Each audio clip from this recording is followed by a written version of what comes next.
سلبيات وايجابيات ماتش الزمالك وانيمبا، يلا بينا. يلا بينا. طبعا اول حاجه من سلبيات الماتش ان جمهور الزمالك زعلان بسبب ان الزمالك متقدم في النتيجه 2-0 وفجاه واحده وبخطا ساذج من عواد بيرجع فرقه انيمبا للقاء قبل نهايه الشوط الاول وبيخليهم ان هم ينزلوا الشوط الثاني عندهم حوافز وعندهم دوافع ان هم يتعادلوا ويكسبوا الزمالك كمان. وفعلا في بدايه الشوط الثاني لسه الزمالك نازل لعبه نازله فكه، فجاه كره هوب هوب اتخبطت في الزناري دخلت جون، بقى التعادل 2-2 من 2-0 ل 2-2 في حوالي، لو انت حسبتها من الشوط الاول للشوط الثاني، في حوالي 10 دقائق. وزي ما قلت لك فرقه كبيره جدا زي نادي الزمالك عاوزه تفوز ببطولات لازم الدفاع بتاعها يكون اقوى من كده. فطبعا من سلبيات اللقاء هو ضعف دفاع الزمالك، والدفاع الزمالك في الماتشات الاخيره اي حد عاوز يسجل يسجل، الماتش المصري عاوز يسجل يسجل، فاي حد بيقول لهم سلام عليكم بيقول له تعالى سجل. اي حد معدي بتوك توك كده من نص ملعب الزمالك بيوصل للدفاع بكل سهوله. فزي ما قلت لك يعني من سلبيات الماتش ان نص الملعب بتاعك وقع بعد زي ما قلت لك هبوط مستوى عبد الله السعيد بسبب طبعا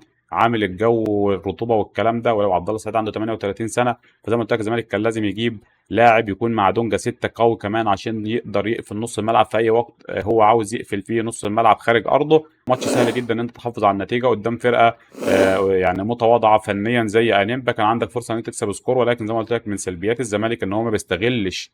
الراجل جاي لك فرصه ان انت تكسب سكور، ما تستغل وتكسب سكور وخارج ارضك وتكتب في التاريخ ان انت كسبت انيمبا في ارضها 4-0 وعندك عدد ماتشات خارج ارضك فوز كتيره جدا. ده اللي احنا لازم نشتغل عليه، لازم نشتغل ان الزمالك ده يكون دفاعه او مرمى الزمالك ده لازم يكون خط احمر، مش اي حد يسجل فيه. احنا مش بنلعب السيتي ولا ريال مدريد اي حد يعدي يسجل، فالفرق المتواضعه كلها بتسجل فينا. فده زي ما قلت لك اللي حصل خلال السنين اللي فاتت ايام بن شرقي وساسي في دوري المجموعات في دوري الابطال.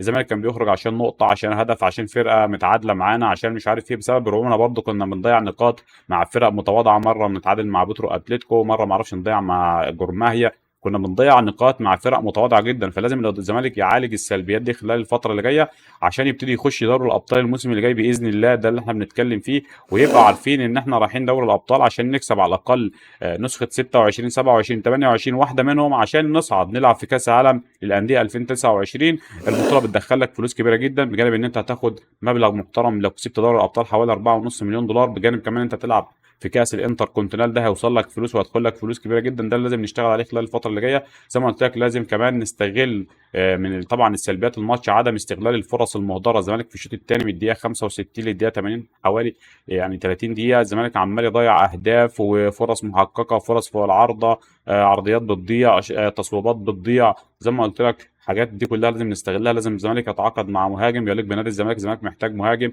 الجزيري خارج الخدمه، عمر فرج لسه بدري ولسه محتاج وقت، حسام اشرف يجي منه ولكن برضه محتاج وقت. فالزمالك محتاج مهاجم سوبر مع ناصر منسي يشيل الفرقه خلال الفتره اللي جايه لحد ما يجي مستوى عمر فرج ويظهر حسام اشرف. ده اللي احنا بنتكلم فيه. برضه من سلبيات اللقاء اختفاء زيزو افضل لاعب في مصر وافضل لاعب في افريقيا واللاعب المرشح لافضل لاعب في افريقيا داخل افريقيا هو احمد السيد زيزو. اللاعب شال الزمالك خلال 5 سنين، مستواه بقاله اكتر من 3 ماتشات، مش هو احمد السيد زيزو اللي احنا نعرفه.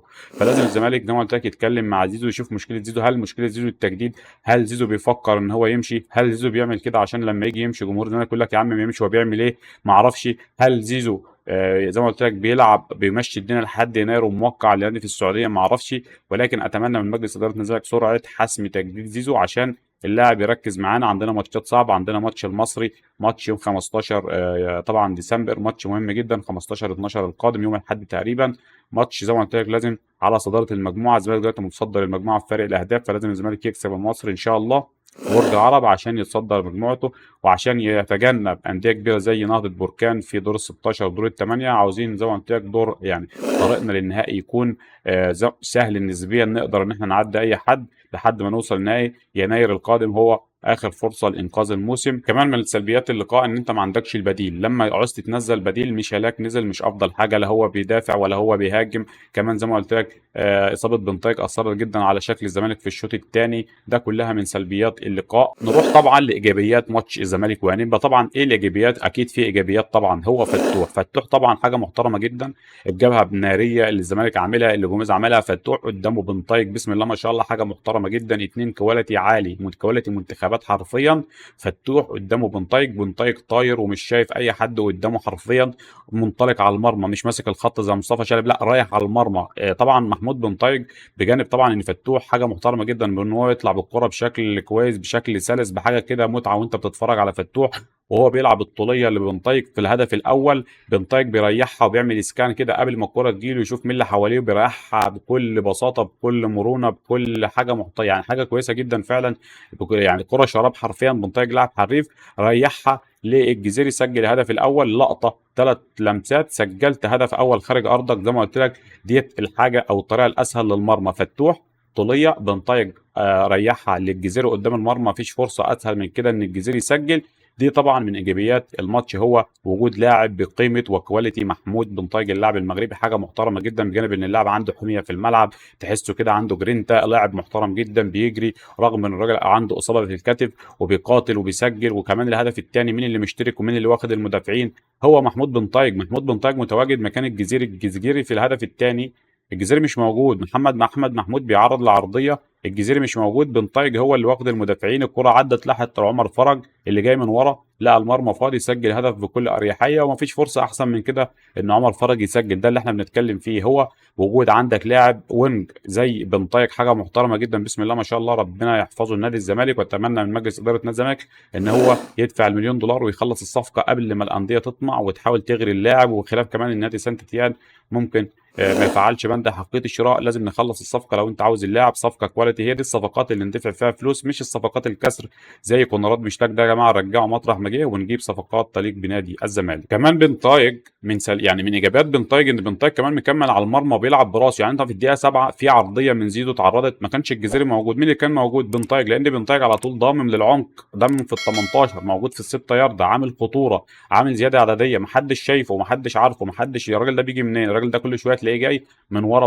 بسرعه عامل اسيست، داخل في هدف، عامل كمان عرض، لعب كره عرضيه جاله من زيزو براسه، ولكن زي ما قلت لك طلعت. ولكن الراجل عنده يعني عنده الدوافع ان هو عاوز يسجل، رايح على المرمى، مش بتاع خط، مش بيقف يستنى الكوره. لا محمود بنتايج حاجه محترمه جدا، واتمنى زي ما قلت لك ان احنا نحافظ عليه. واللاعب لسه 24 سنه، فتسلم العين فعلا اللي جابت محمود بنتايج. ايجابيات طبعا ماتش الزمالك وهنبقى هو عوده الونش طبعا في الدقيقه تقريبا حاجه و60 نزل بديلا للزناري بسبب طبعا ان عنده اصابه في الخلفيه تقريبا. الونش بسم الله ما شاء الله حاجه محترمه جدا، اللاعب لسه يعني عائد من الاصابه وبيشارك بشكل تدريجي، ولكن الونش قدم يعني شويه لعبهم شويه محترمين جدا، شال اكتر من كره خطيره على نادي الزمالك ومنهم كره اللاعب عدى تقريبا من طبعا فتوح ودخل خلاص بقى في ال 18 وعرضها، ولكن الونش قطعها بخبراته الافريقيه. لان الونش لاعب كبير جدا، واتمنى ان هو يهدى على نفسه شويه. بخاف بتدخلاته والراجل داخل مش شايف اي حد قدامه فعليا وداخل بيلتحم في كل كوره، ولكن انا خايف على الونش من الاصابه، هتبقى صعبه جدا، هتبقى صدمه،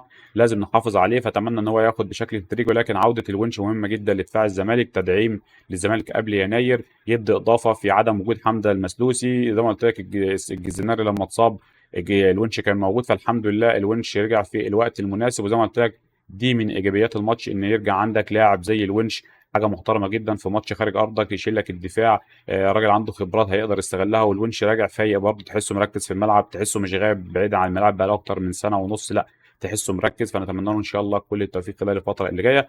كمان من ايجابيات الماتش هو طبعا مشاركه احمد محمود في الباك اليمين. احمد محمود الباك اليمين حاجه محترمه جدا، اللاعب لسه صغير، كان جاي من الجونه وقدم موسم ممتاز مع الجونه، ولكن زي ما قلت لك ما كانش بيشارك خلال الفتره اللي فاتت. فجاه جوميز فاجئنا كلنا ان هو بيشارك اساسي في ماتش خارج ارضك. اللاعب عنده ثقه، اللاعب عنده شخصيه الزمالك، اللاعب بيلتحم في كل كوره، اللاعب تحسه كده لاعب نادي الزمالك حرفيا، عمل عرضيه ولا اروع، وكان سبب ان هو الزمالك يسجل الهدف الثاني. اللاعب بيقطع بشكل محترم، تدخل في كوره برضه انقذ هدف كان رايح تقريبا اللاعب بتاع انيمبا انفراد، لا انقذ كره خطيره. فاللاعب عنده محتاج ياخد، بس في بعض الحاجات عدت وبعض الهفوات دي محتاجه خبرات اللاعب هيكتسبها خلال الماتشات اللي جايه. نتمنى له برضه هو كمان ان شاء الله كل التوفيق.